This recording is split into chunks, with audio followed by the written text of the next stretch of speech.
Hello everyone, मैं अक्षय पांडे फिर से स्वागत करता हूं आपका आपके अपने परिवार वंदे मातरम 2.0 में। तो आज की इस वीडियो में हम डिस्कस करेंगे प्रेजेंट परफेक्ट टेंस। कल की यानी प्रीवियस दो वीडियोस में हमने present indefinite, present continuous cover कर लिया है। तो आज की इस वीडियो में हम कवर करने वाले हैं प्रेजेंट परफेक्ट टेंस।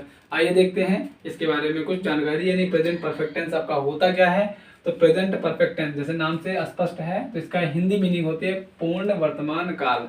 अब पूर्ण वर्तमान काल हो जाती है, उसके बाद आते हैं इसकी पहचान पे। तो इसकी पहचान आपकी क्या होती है, पहचान में बताते चल रहा हूँ, आपको अगर लिखना है तो लिख लीजिए। तो पहचान इसकी होती है कि जिन वाक्यों के अंत में चुका है, चुकी है, चुका हूँ या चुके हैं आदि शब्द आते हैं, ऐसे आदि शब्द आते हैं, तो उन्हें हम प्रेजेंट परफेक्ट टेंस कहते हैं। उसके बाद आगे है इसका रूल फर्स्ट होगा, यहाँ पे ये रूल फर्स्ट कहेंगे, इसे रूल सेकंड कहेंगे। ये भी आपको जानना जरूरी है कि सिंगुलर नंबर, आपका सिंगुलर नंबर के साथ हैज मेन हेल्पिंग वर्ब लगती है, ये हेल्पिंग वर्ब है।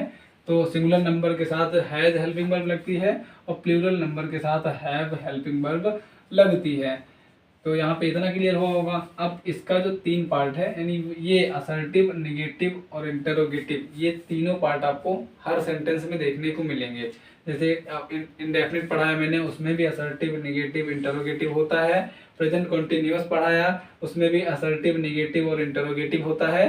जितना भी आगे पढ़ाते चलेंगे सब में ये तीनों चीजें मिलेंगी। तो ये तीनों आपको कंठस्थ कर लेना है। यानी अगर टेंस आपको बेसिक से नहीं आता है तो आपको प्रेजेंट इंडेफिनिट में थोड़ी बहुत दिक्कत हो सकती है। उसके बाद आगे आपको कुछ नहीं, बस ये हेल्पिंग वर्ब आपको देखना होगा और पहचान उसकी देखनी होगी बस। उसके बाद सारा जो है वो कंटेंट ये रहेगा, यानी असर्टिव उसमें भी रहेगा, निगेटिव और इंटरोगेटिव तीनों में नहीं, सारे सेंटेंसेस में ये पाए जाएंगे। उसके बाद आइए हम देखते हैं असर्टिव सेंटेंस की बात करते हैं। यहाँ पे असर्टिव यानी साधारण वाक्य, निगेटिव नकारात्मक वाक्य, इंटरोगेटिव प्रश्नवाचक वाक्य। तो यहाँ पे जैसे साधारण वाक्य लिखा हुआ है, सोहन स्कूल जा चुका है, तो मैंने क्या कहा, पहचान इसकी है। इसके वाक्य के अंत में चुका है यानी चुका है यहाँ पे आया है। तो ऐसे ही करके आपको वाक्य देखने को मिलेंगे, तो उन्हें हम प्रेजेंट परफेक्ट टेंस कह देंगे। उसके बाद यहाँ पे लिखा हुआ सोहन स्कूल जा चुका है, तो इसका जब हम मतलब उसका जो फॉर्मेशन करेंगे तो सबसे पहले सब्जेक्ट, उसके बाद हेल्पिंग वर्ब आएगी आपका सब्जेक्ट के अनुसार। अगर वो सिंगुलर है तो हैज, अगर प्लूरल है तो हैव। उसके बाद आपका मेन वर्ब, फिर आपका ऑब्जेक्ट लिख दिया जाएगा सिंपल बस। तो इसका हम करके देखते हैं। तो सब्जेक्ट यहाँ पे सोहन है, तो सोहन की इंग्लिश सोहन ही होगी, तो सोहन। और यहाँ पे क्या आ जाएगा, हेल्पिंग वर्ब आपकी सोहन क्या है, सोहन एक नाम है। तो नाम हमेशा क्या होता है, सिंगुलर होता है। जैसे नाम की बात कहें तो सोहन हो गया, मोहन हो गया, या किसी कंट्री की बात की जा रही है, या मतलब उत्तर प्रदेश हो गया, मध्य प्रदेश हो गया, हरियाणा हो गया, तो ये सारे सिंगुलर नेमिंग में आते हैं। यानी जो संज्ञा होती हैं, जिनका नामकरण होता है, वो हमेशा सब्जेक्ट यानी सिंगुलर सब्जेक्ट में आते हैं। यहाँ पे सोहन एक नाम है, सोहन के साथ हम लेंगे क्या, हैज हेल्पिंग वर्ब लेंगे, तो यहाँ पे लिख देंगे हैज, यानी सोहन हैज। उसके बाद मेन वर्ब यहाँ पे जा चुका है, तो जा चुकना आपका यहाँ पे बताना है, तो सोहन हैज। अब क्या होगा, यानी मेन वर्ब प्लस यहाँ मेन वर्ब के यहाँ पे एक चीज में भूल गया लिखने को, मेन वर्ब के साथ थर्ड फॉर्म लगाएंगे उसकी, हैज हो चाहे हैव हो, यहाँ पे मेन वर्ब के साथ थर्ड फॉर्म लगाएंगे। सब में कर लेना आप, यहाँ पे थर्ड फॉर्म और यहाँ भी थर्ड फॉर्म आपको कर लेना है। तो यहाँ पे क्या होगा, सोहन हैज, अब जा चुका है, यानी जा की इंग्लिश क्या होती है, तो गो होती है। तो गो तो फर्स्ट फॉर्म है, सेकेंड फॉर्म वेंट हो जाएगी, थर्ड फॉर्म आपकी गॉन होती है। तो सोहन हैज गॉन, यानी यहाँ पे जा चुका है। तो ये आपको नोट करके रखना है कि मेन वर्ब में जैसे प्रेजेंट कंटिन्यूअस में आईएनजी लगाते थे, तो वो उसमें आईएनजी लगाएंगे कंटिन्यूअस में ही सिर्फ। परफेक्ट में रूल आपका चेंज हो जाएगा, यहाँ पे मेन वर्ब में आपका थर्ड फॉर्म लगेगी हमेशा। तो सोहन हैज गॉन। उसके बाद आगे बढ़ते हैं निगेटिव पे। निगेटिव की हिंदी नकारात्मक। यहाँ पे सेंटेंस लिखा है सोहन नहीं जा चुका है, सोहन नहीं जा चुका है, तो इसका फॉर्मेशन ऐसे होगा, सबसे पहले सब्जेक्ट आएगा, सब्जेक्ट, उसके बाद हेल्पिंग वर्ब, फिर हेल्पिंग वर्ब के जस्ट बाद, यानी हेल्पिंग वर्ब के जस्ट बाद आपका नोट लगा दिया जाएगा, subject helping verb plus note, फिर मेन वर्ब, उसके साथ थर्ड फॉर्म, फिर ऑब्जेक्ट आपका यहाँ पे आएगा। तो देख लेते हैं यहाँ पे आपका सब्जेक्ट यहाँ भी सोहन है, तो सोहन। अब सोहन फिर यहाँ पे सिंगुलर सब्जेक्ट है, तो सोहन हैज। फिर मैंने क्या कहा, हेल्पिंग वर्ब के जस्ट बाद नोट लगा देंगे, तो सोहन हैज नॉट। और मेन वर्ब आपकी वही है गो, तो गो की थर्ड फॉर्म गॉन हो जाएगी, सोहन हैज नॉट गॉन। यहाँ पे सोहन नहीं जा चुका है, इसका आपका सेंटेंस फॉर्मेट यहाँ पे हो गया, बन गया है, सेंटेंस का जो फॉर्मेशन है वो यहाँ पे हो चुका है।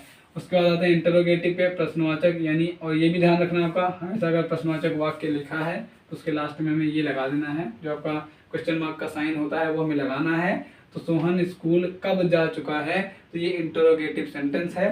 इसका हम कैसे करेंगे, तो कल की वीडियो में यानी प्रीवियस वीडियो में, प्रेजेंट कॉन्टिन्यूअस के वीडियो में मैंने बताया था कि जब आपका WH फैमिली का कोई भी वर्ड हो, अगर वो बीच में आता है, यानी अगर क्या हो गया, कैसे हो गया, कहाँ हो गया, कब हो गया, क्यों हो गया, WH का फैमिली का कोई भी वर्ड अगर सेंटेंस के बीचों बीच में आता है तो सबसे पहले हम उसकी मीनिंग लिखते हैं, यानी WH वर्ड की मीनिंग लिखी जाएगी सबसे पहले। यहाँ पे आपका WH वर्ड बीच में आया है कब, अब कब की इंग्लिश होती है व्हेन, यहाँ पे लिखेंगे व्हेन। उसके बाद मैंने क्या लिखा है, फिर हेल्पिंग वर्ब आएगी, वो भी आएगी सब्जेक्ट के हिसाब से, सब्जेक्ट आपका सिंगुलर है या प्लूरल, तो यहाँ पे व्हेन, उसके बाद हेल्पिंग वर्ब हो जाएगी सब्जेक्ट के हिसाब से, सब्जेक्ट आपका सोहन है, यहाँ पे हो जाएगा व्हेन हैज सब्जेक्ट, तो व्हेन हैज सोहन, और फिर मेन वर्ब की, मतलब मेन वर्ब की फर्स्ट फॉर्म में ईडी लगा देंगे या मेन वर्ब की थर्ड फॉर्म लगा देंगे, तो यहाँ पे व्हेन हैज सोहन गॉन, यानी सोहन कब जा चुका है, ये सेंटेंस बन गया आपका व्हेन हैज सोहन गॉन। और यहीं पे और मैं आपको एक सेंटेंस बता देता हूँ, और क्या यहाँ पे आ गया तो कल की वीडियो में बताया था, अगर क्या बीच में आएगा तो हम व्हाट लगाएंगे, लेकिन अगर क्या पहले आ जाता है तो क्या सोहन स्कूल जा चुका है, एक सेंटेंस ऐसा भी बन सकता है, तो क्या सोहन स्कूल जा चुका है, यहाँ पे अब आ गया क्या सोहन स्कूल जा चुका है, इसे जा मान लेना आप, तो जा चुका है, यहाँ पे लगेंगे क्वेश्चन मार्क। तो क्या सोहन स्कूल जा चुका है, तो क्या यहाँ पे क्वेश्चन फिर पूछा जा रहा है, यानी यस और नो में जवाब देना है इसका।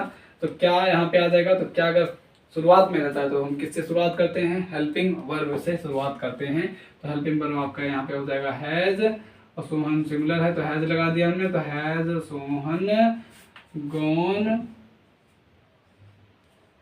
स्कूल, यहाँ पे क्या आ गया आपका स्कूल, फिर हम इंटरोगेटिव साइन लगा देंगे। स्कूल की मैंने कहीं लिखी नहीं मीनिंग, यहाँ पे स्कूल था, यहाँ भी आप स्कूल कर लेना, तो when has Sohan gone to school या गॉन स्कूल कर देना। यहाँ पे भी सोहन स्कूल था, वो मैंने ऑब्जेक्ट के यहाँ पे लिखा नहीं, तो आप आगे लिख लेना।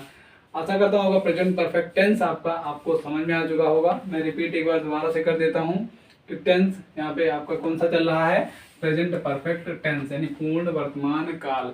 पूर्ण वर्तमान काल यहाँ पे देखा होगा आपने, सोहन स्कूल जा चुका है यानी वो जा चुका है, उसका पूर्ण यानी उसने अपना काम पूरा कर लिया, तो उसे हम पूर्ण वर्तमान काल में रख देंगे।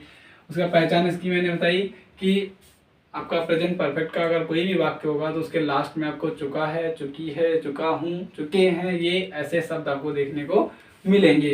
उसके बाद दूसरा यहाँ फर्स्ट और सेकेंड रूल में देखना है कि सिंगुलर आपका नंबर, सिंगुलर नंबर के साथ हैज हेल्पिंग वर्ब लगाएंगे, यानी ही सी इट, ये सिंगुलर सब्जेक्ट हो सकते हैं या फिर किसी भी चीज़ का नाम हो सकता है, वो आपका सिंगुलर सब्जेक्ट में होगा। उसके बाद प्लूरल, आपका प्लूरल नंबर के साथ हमेशा हैव लगाएंगे, हैज हेल्पिंग वर्ब है और हैव हेल्पिंग वर्ब है। उसके बाद आगे इसको 3 पार्ट में डिवाइड किया गया है, ये तीनों पार्ट मैंने कहा वो हर सेंटेंस में आपको देखने को मिलेगी। पहला असर्टिव, निगेटिव, फिर इंटरोगेटिव। तो यहाँ पे मैंने एक वाक्य लिखा, सोहन स्कूल जा चुका है, सोहन नहीं जा चुका है, और सोहन स्कूल कब जा चुका है इसके बारे में मैंने बता दिया। बेसिकली यहाँ पे आपको ध्यान देना है, ये तो सारी चीज़ें कंफर्म हो जाएंगी आपको, सब में बस यहाँ पे हेल्पिंग वर्ब चेंज कर देना है। यहाँ पे आपको ध्यान देना है कि क्या कब, अगर क्या बीच में आ रहा है तो उसकी मीनिंग लिखी जाएगी, और अगर क्या पहले आ रहा है तो उसकी मीनिंग नहीं लिखी जाएगी, हम हेल्पिंग वर्ब से शुरुआत कर देंगे। उसके बाद यहाँ पे इसका आपका फॉर्मेशन कैसे होता है, सबसे पहले सिंपल सेंटेंस का सब्जेक्ट आएगा, हेल्पिंग वर्ब आएगा, मेन वर्ब आएगी, हेल्पिंग वर्ब के मुताबिक मेन वर्ब का फॉर्म लिखा जाएगा, वो फर्स्ट है, सेकंड है, थर्ड है, उसके मुताबिक लिखा जाएगा। यहाँ पे ये सारी चीज़ें ओवरऑल ये कंटेंट आपका था। अब इतने अगर आपको यहाँ पे कहीं भी कुछ भी समझ में ना आया हो, यानी बीच में कहीं भी आपको कोई दिक्कत हो, तो कमेंट में आप पूछ सकते हैं कि सर ये यहाँ पे ऐसे कैसे हुआ, या फिर मुझे ये समझना है तो मैं उसे बता दूंगा, दोबारा रिपीट आपको उसमें कमेंट में बता दूंगा। तो आशा करता हूँ आपको ये सब चीज़ें सारी चीज़ें समझ में आ गई होंगी। सो अब कल के वीडियो में लेकर मिलेंगे प्रेजेंट परफेक्ट कंटिन्यूअस टेंस के बारे में। सो बस आज के लिए इतना ही, एंड जय हिंद, जय भारत।